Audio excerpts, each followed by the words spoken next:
You can't control what happens to you, but you can control how you respond. And that response will ultimately dictate your success or lack thereof. We often hear the advice that you should lead by example. The reality is, you are already leading by example, whether you realize it or not. The question is, what example are you setting for your team? What you do speaks so loudly, I can't hear what you say. You should see Ted's presentation if you are someone who believes in the power of leadership and what it can do to get others to be the best that they can be. What do I want to stand for? What do I want to be known for? And are my values, my integrity, and what I'm doing when there's no camera on me, are those reflective of the person that I want to embody?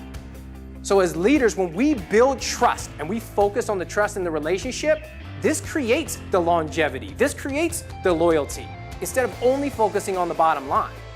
Great leadership is not pursuing your goals at the expense of others. It's pursuing your goals in the service of others.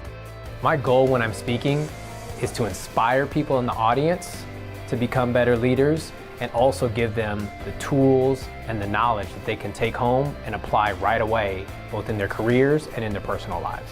Your attitude is always on display. People are always watching you. And the higher that you ascend to leadership, the more of a microscope that you're under, where everything that you do is scrutinized, everything that you do is analyzed, everything that you do may or may not appear on social media.